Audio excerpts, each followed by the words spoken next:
Welcome to the Dr. Blood MMA channel. I'm LeBron Jalen.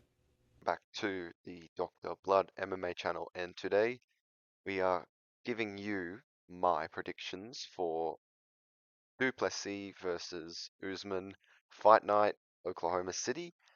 So this is an interesting matchup. Obviously, the main event, two African guys, two former champions. Duplessis would be next in line for the middleweight title if he wins this fight, and Usman, if he were to beat Duplessis, I think he would be next up. Obviously after Ian Gary for the welterweight title. This is a really interesting bout in terms of stylistic matchup. Obviously, Usman, a very smothering wrestler with a lot of power in his hands. Duplessis, he's kind of a well-rounded guy who seems to win fights in goofy ways. Obviously a fan favorite because of his funniness, and personally I like him because he rage baited Israel Adesanya a lot in their press conference. So yeah, let's get into it. So as we move over to Tapology here, I have my prediction, and that is for the main event that Usman will win a comfortable decision against Dricus du Plessis. Now, why do I think this? Because obviously Usman has really, really bad knees, as as we've seen before. And you'd think that DDP would target those knees just because, it'd be an easy target, an easy way to win a leg break TKO, but I don't think that will happen. We saw what happened against Hamzat Chimaev. Dricus du Plessis got mothered, wrestled, and just dominated for 5 rounds, and I think Usman will do the exact same thing to him. I mean, I don't see why Usman can't just give the exact same game plan as Hamzat. I know he's not as good a wrestler and he's fighting up a weight class, but it's not like Usman isn't one of the most dominant champs of the the 2020s. He's just incredible. I don't think Dricus du Plessis has it in him to beat Usman. Yeah, I think it's easy for Usman to get a decision. He'll probably not get beat on the feet, but in terms of control time, Usman will out wrestle Dricus du Plessis and get it done. We move over to the second fight, the co-main event, Jared Cannonier versus Christian Leroy Duncan, CLD. Sorry, his thing wasn't loaded. And I have Christian Leroy Duncan winning a decision over Jared Cannonier because Jared Cannonier is old as hell. So for context, Jared Cannonier is 42 years old. Jared Cannonier is incredibly old, and he may have power. He may have a fluke KO win in one of his last fights, but no, I don't think Jared Cannonier is going to win this at all. I think Christian Leroy Duncan gets it done. I think I think this will be a parlay wrecker though. Who knows? Jared Cannonier could get a really early knockout, but I will have Duncan winning a comfortable decision because he's a really, really good boxer, but I don't think he can knock out Jared Cannonier. This is a pretty easy pick, but just be warned that this pick go either way if Jared Cannonier manages to get a good combo off in the early rounds, wobble him, and then who knows what can happen after that. I mean, yeah, it's kind of like last weekend's Bobby Green versus Terrence McKinney, where I said, yeah, this is a hard fight to predict. This one is kind of like that, where, the two guys, either one could technically win, even though you know one of them is better than the other one. Moving down, we have Chase Hooper versus Mitch Ramirez. I don't like Chase Hooper, honestly. He has some of the worst boxing I've ever seen out of a UFC fighter. And Mitch Ramirez, Mitch Ramirez has never lost by sub and has 5 knockouts, whereas Chase Hooper is basically a jiu-jitsu only guy. Like he is not that good on the feet, and I think Mitch Ramirez keeps it standing and knocks Chase Hooper out in round two. Chase Hooper, he's been doing too much gooning. Chase Hooper, yeah, no faith in him. I'm sorry. I have Mitch Ramirez. I keep saying his name wrong. Rich, Mitch Ramirez by round two TKO. And moving down here, we have a featured women's bout. We have Tabitha Ritchie versus Fatima Klein. Now, yeah, Tabitha Ritchie being advertised with the shark and everything on the Instagram page of the UFC. It's just silly. She's a really big underdog. I don't know why they aren't hyping up Fatima Klein. I think Fatima Klein will get an easy, like, 30-27 decision over Tabitha Ritchie. I don't really know these girls too well. Obviously, Fatima Klein, a big favorite here. I'd favor her over Tabitha Ritchie. She's not a big favorite. Fatima Klein could either get in a late round like PKO in round three, or she could go to a decision with Tabitha Ritchie, but I think she'll do a lot of damage to her and she won't be able to cope with it. So yeah, Fatima Klein by decision. That's my pick. And moving down again, we have Tommy McMillan versus Alberto Montes. I have McMillan winning by decision, not decision, sorry, submission in round three. Tommy McMillan is just like budget shit fucking Sean O'Malley. Like he's not even a good striker, like not that good of a striker. He's an undefeated guy, but most of his wins are by submission or decision. But Alberto Montes, he's basically being fed to him, right? Although it could be a competitive fight considering.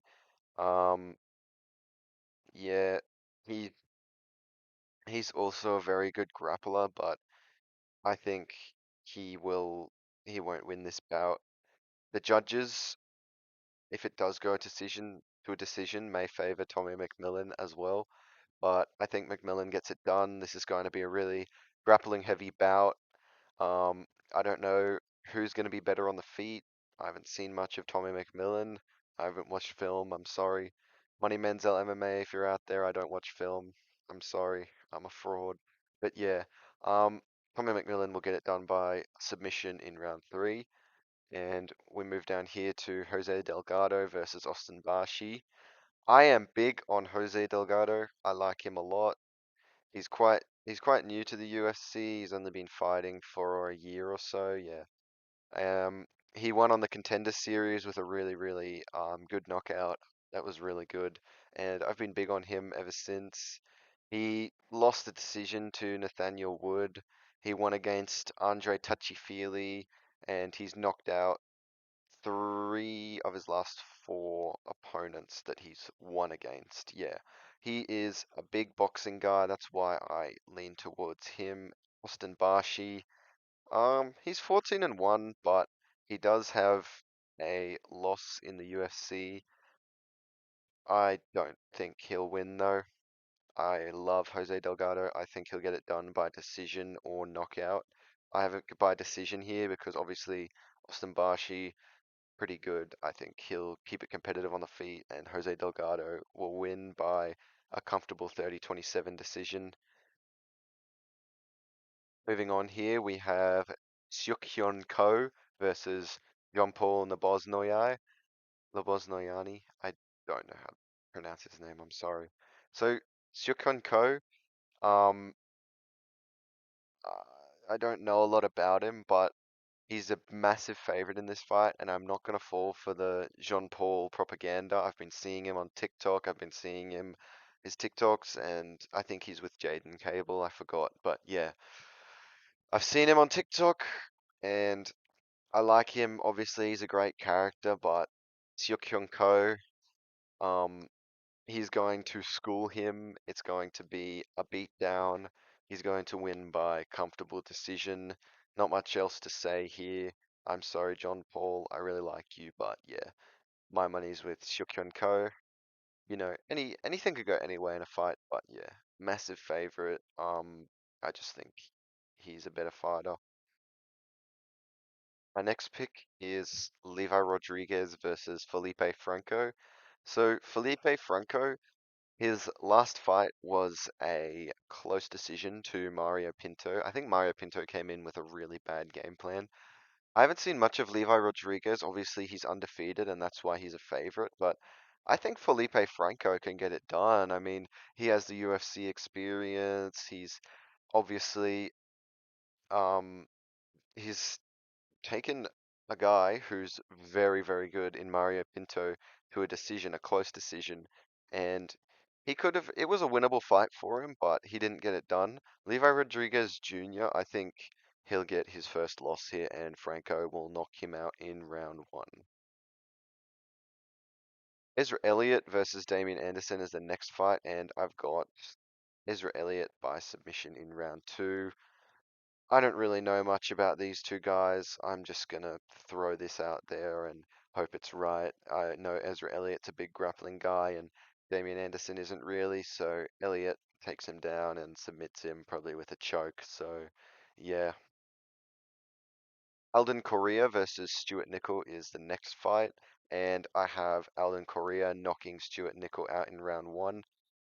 I'm pretty sure Stuart Nickel, yeah, he is 0-3 in the UFC. He's been choked out by Jesus Aguilar. Um, he got knocked out to the body by Alessandro Costa and was decisioned by Lucas Rocha. Yeah, he's not very good ever since coming to the promotion. And then Aiden Correa, he's 12-3. He has 5 TKO wins and 4 submission wins. He's 2-0 in the UFC. He's got a knockout, obviously. He is just going to dominate Stuart Nickel. Unfortunately, this guy is probably going to get cut after he loses this fight. So yeah, Alden Correa, easy pick to knock him out round one or round two. I picked round one. And then moving down, we have Battle of the Bald Men. We have Alvin Hines and RJ Harris. Um, RJ Harris is undefeated, but I have Alvin Hines knocking him out in round two. Obviously, Alvin Hines 7-1. He got decisioned by a random guy. Yeah, and apart from that, he is undefeated, and I think he will fraud check this bald looking trucker looking guy, you know. He's 5-0 coming out of LFA. Oh, sorry, 4-0 coming out of LFA. And yeah, I don't think he is that good of a fighter. I wouldn't know much about him. I haven't watched film. But yeah, he just looks like he just looks like your uncle, bro. He looks like your uncle who they brought into the arena. So yeah, um, RJ Harris won't win this. I think Alvin Hines knocks him out in round two. And the final fight, or should I say the first fight on the card, is Dione Barboza versus Anna Melisano. I have Melisano submitting Dione Barboza in round two. Um, I don't really know much about these guys. I just picked the betting favorite and looked at her record. Obviously, she's got a very good ground game, 6-1. Yeah, rear naked choke, rear naked. Oh no, that was the loss. Sorry. Yeah. So yeah, damn, she's kind of bad too. Yeah, that's why I'm picking her because she's hot. Anyway, yeah. Anna Melisano by round two submission. Thank you guys so much for watching. I'd like you to like and subscribe if you want more of this content, more of my picks. I'm going to try and make better content and post more in the future. Obviously, I didn't post a picks recap of UFC 329. I will be doing a picks recap of UFC Oklahoma this week, and then I will be doing a very special video for Volta Walker Fight Week next week because he is my favorite fighter at heavyweight, obviously, as you can tell by my channel's profile picture and this little graphic here. Yeah, thank you guys so much for watching. I really hope you do enjoy my content. Please comment anything that I could do better, like my graphics, my thumbnails, like yeah, just make sure to do that. I love you guys so much, all my fans. Thank you. I appreciate you. Go check out my TikTok at Dr. Blood with 2 R's. And yeah, I will see you in the next one. Thank you so much, guys. Bye.